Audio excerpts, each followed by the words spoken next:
I'm excited to be here with Leah Roberts from the Camuto Group. We realize that we're the only thing between cocktails, Christian, and you. So we just have a short 75-slide presentation. We're gonna I'm kidding. Not really. No, I am kidding. All right. So first of all, I'd like to thank Blake for doing a lot of my presentation and covering a lot of the points, but I will try to glean a little bit different information as I kick off the presentation for Leah. First of all, the footwear industry, as you've heard from MasterCard and Blake and others, look, it's an opportunity segment of the industry that actually is growing. It's growing at about, and projected to grow at about 1.7% or about 2% year over year for the next 10 years.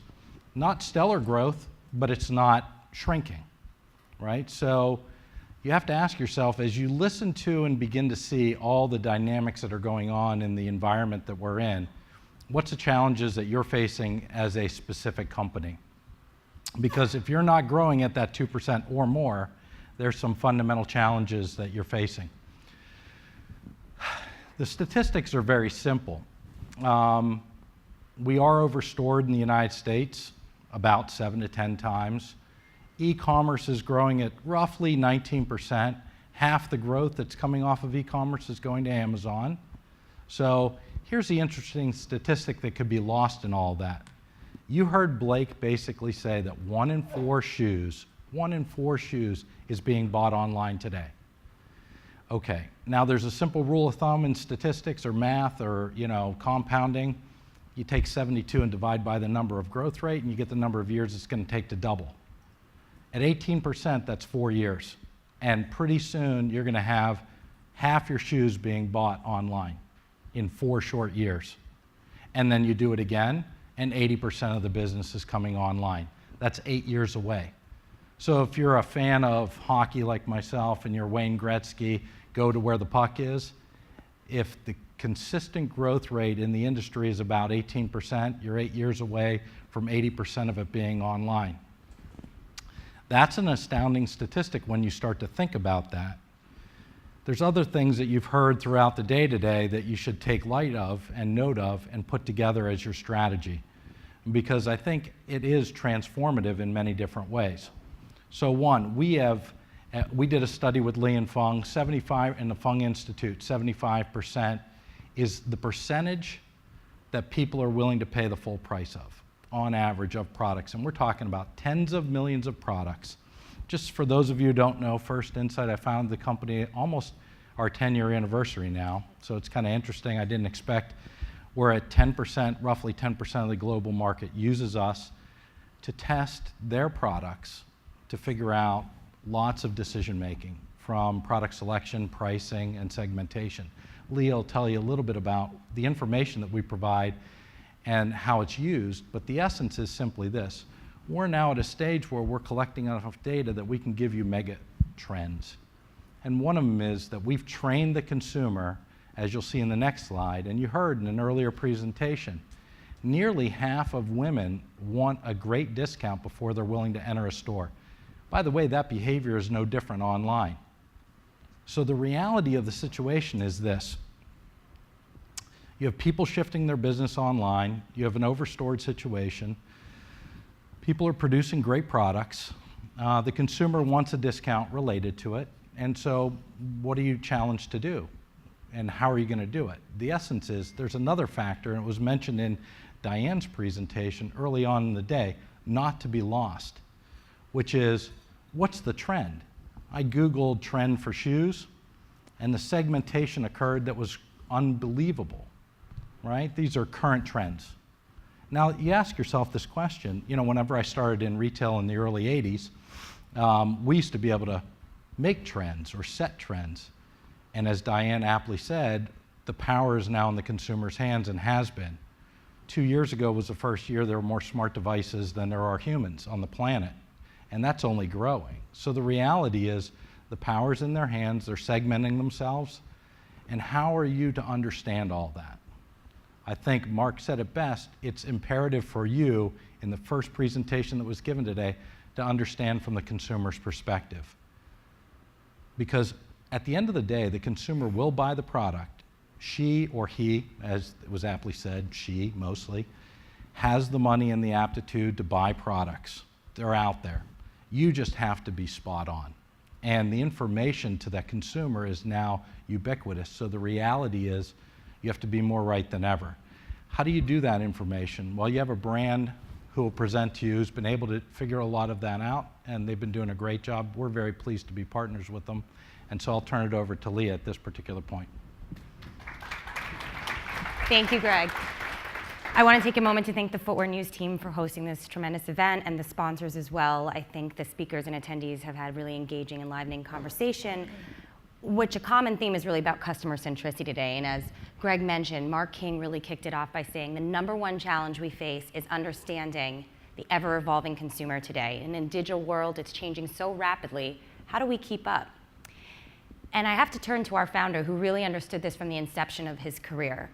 Vince Camuto started in a shoe department in the complaints department, currently rebranded as customer service, and he worked at a Fifth Avenue shoe store in New York. And he tells the story to anyone at the company when we started. He told us that if you ask the customer what they like and what they think about the product you're giving to them, they'll tell you everything you need to know. They'll tell you about design, they'll tell you about material, tell you about fit, they'll tell you about value. All the pain points that they experience, all the passion points, you can glean so much information from your customer as long as you're directly connected. So in the world today, when we're not on the shoe floor all the time, Liz Rodbell spoke about it, Vince lived it as well, how do you create that message? How do you work with your customer and understand what products will resonate, what trends resonate? Because we're in the business of trends in emotion and value. So we're in the business of understanding what brands will resonate with what trends will resonate with our consumer. And you can't be everything to everyone. We can't be every trend in the slide that Greg showed within our portfolio. It doesn't make sense. It dilutes the brand health and cannibalizes your opportunity for an authentic message to your consumer. So how do you incorporate the consumer in the conversation? How do you include her, as Victor mentioned? And one of the ways we do that is in involving and engaging our core database, which is our .com customers. We involve them and engage them by inviting them into the conversation as we're developing product. The proprietary technology of First Insight allows us to test the products before they hit retail to get a sense of what's going to work and what isn't. And Victor and his coach team did a very interesting thing this February by doing their runway show, virtual reality streaming in their stores, by bringing the customer into the runway experience. And in the see now, buy now economy, we have access to all of the trend information as it happens. But how do you figure out what works for your customer? What makes sense? What are they looking for in our brands? And what resonates with them and will drive full price sell-through? Because we're all dealing with a markdown cadence, and as Greg mentioned, challenges with percentages that people are looking for off out of the gate. So how do we all have brand health? We leveraged our online community. We engaged our fans, we invited them to participate in the process. And the brand affinity was dramatic. We saw high response rates, high engagement, lots of comments. And we asked them to participate in the brand. How did they do it? We included everybody in a game. And the way the technology works, we settled on 10 items to test at a time. We felt that 10 was a healthy number. We had 2 well-performing items from a previous season and 2 poor-performing items of a previous season. And we ran those with 6 other items in every test to the database. And those customers gave us tons of feedback. The people that predicted the high-value items that had performed well in previous seasons, their responses were weighted more heavily. If they didn't predict those correctly, their responses were weighted with less degree. And we looked at all of the data and we saw high comments, a high level of commentary, so we understood the sentiment around product. We knew what would work. We knew if the shape was successful. We knew what they felt about the material. All of the data of an online shopping experience. And a number of you in this room currently work with First Insight, and I've played the games for you for your systems when I get your email blasts. So I understand the participation rate. It's exciting to feel like you have meaning and value for the brand, that you're helping make the decision. And what we did as a control is we not only tested our vincecamuto.com database, but we also tested with third parties. And we saw that the information that we received was by and large the same. Yet our vincecamuto.com customers gave us far more feedback with much greater specificity because they felt that they had opted in to participate and they were excited to be involved in the evolution of the brand. So it helped us better understand what we needed to deliver and how quickly we needed to deliver it. Because we're in the business of delivering the right product at the right time, at the right price. And in this day and age, that gets increasingly more difficult with the access to information that's put out there for everybody to see in real time and make decisions about what makes sense for their families, what makes sense for their husbands, their wives, their kids. We need to understand what we can do and better predict what will result. And in doing so, we need to look backwards, the reference items, to move forwards. But we also need to look forward to move forward.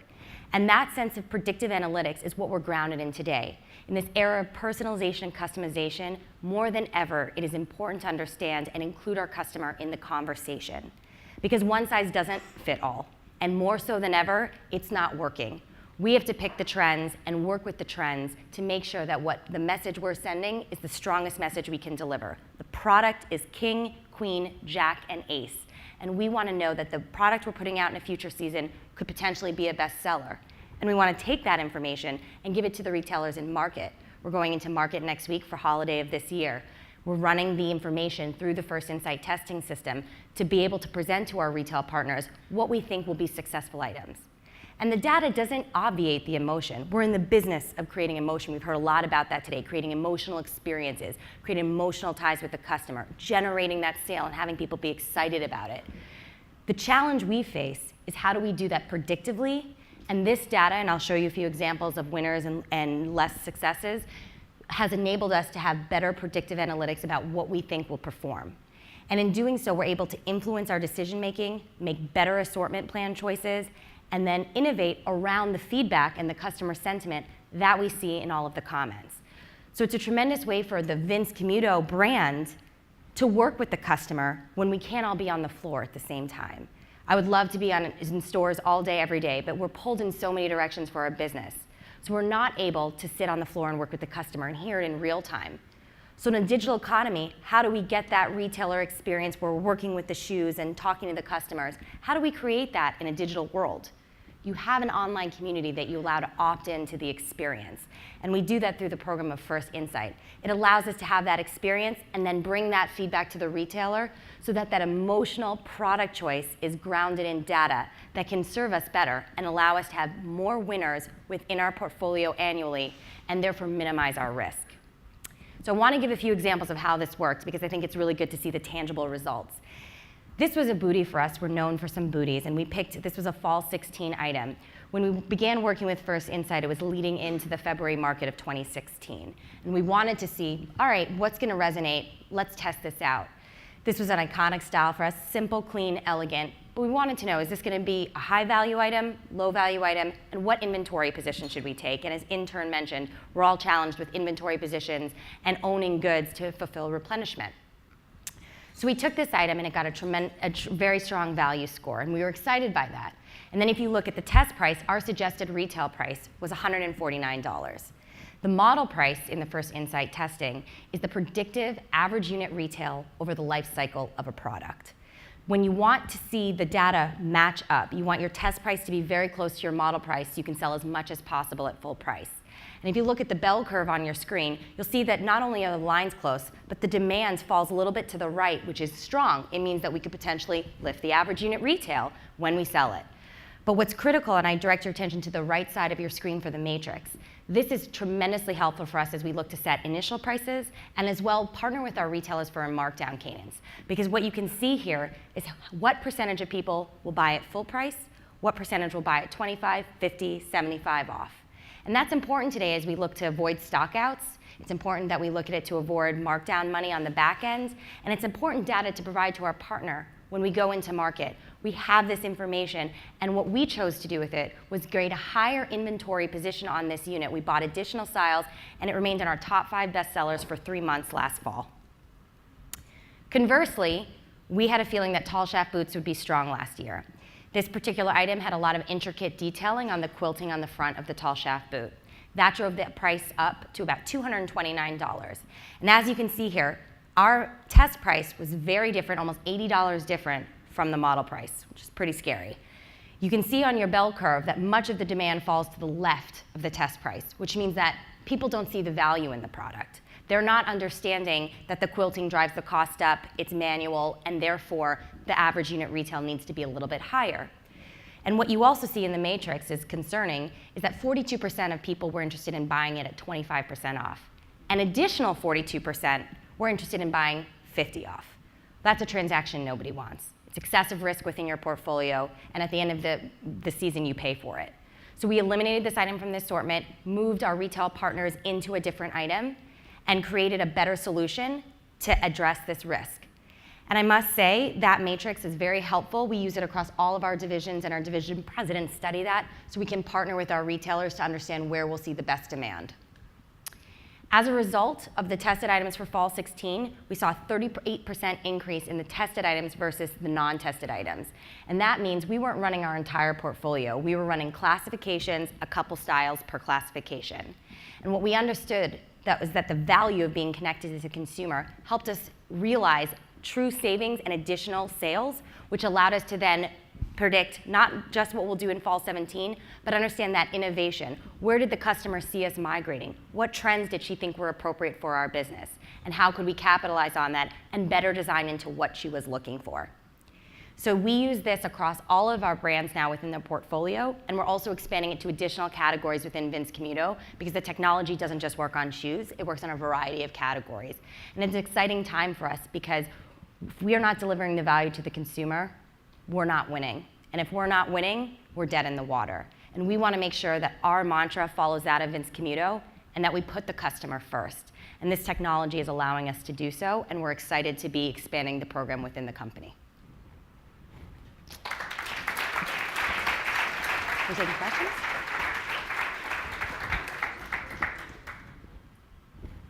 Okay, so I think we have a time for a few questions. Sure. Thank you. I was just curious, Leah, how did you go about identifying the customers that you targeted for the game that you were using? We invited our customer database to opt in. So we sent an email blast out and asked people if they wanted to participate in the design process. And the response rate was tremendous. We have a huge percentage of our database that opted in. And even more so for big seasons like spring and fall, we actually cast the net wider to just the opt-in community. And we have great participation even for those that didn't opt in. So we allowed people to figure out if they wanted to participate in our brand process. And we had tremendous response rates. Even so much so that we have comments over triple digits. We get a lot of data from the customers that opted in and just brand affinity, loyal fans.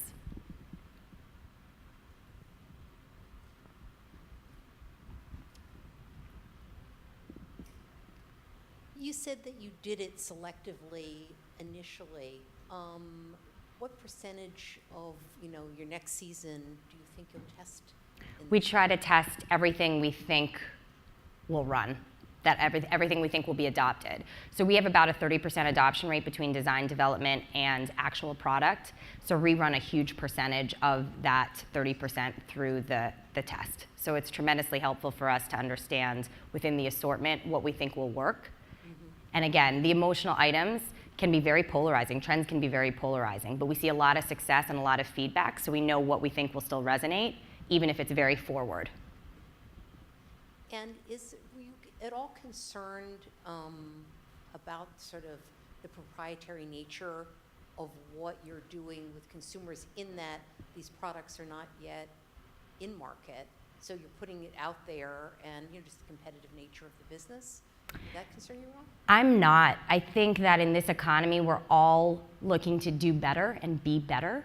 And from my perspective, the consumer today has access to all the information that we all have access to. 20 years ago, it was editors and a very select group of people who got to see the runway shows. And it took time from a trickle-down effect for us to be able to see that trend, or those items, the colors that were resonating.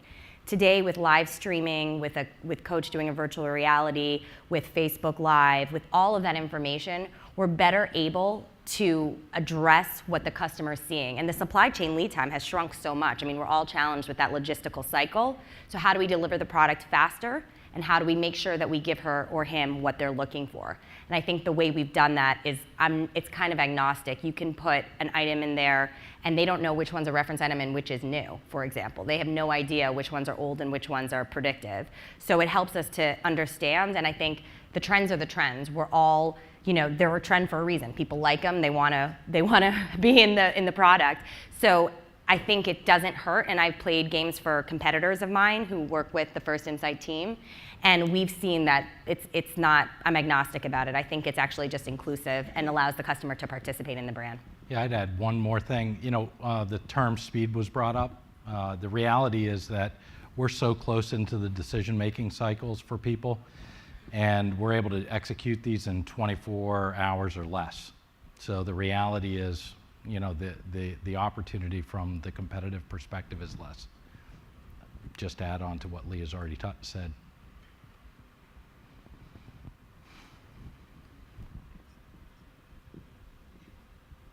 How did your design team react to this when you first presented it to them? They were excited, actually. They are one of the design and sales are two of the teams that are most excited about this information. Finance is pretty excited too, but design and sales are really excited. And we include them in the creative director is actually included in the meeting. So when we have reviews, validation insight reviews, the division presidents, art planners, and our entire design team are on the calls as well. And they found that the customer feedback and the sentiment information has been tremendously helpful in planning future seasons as well.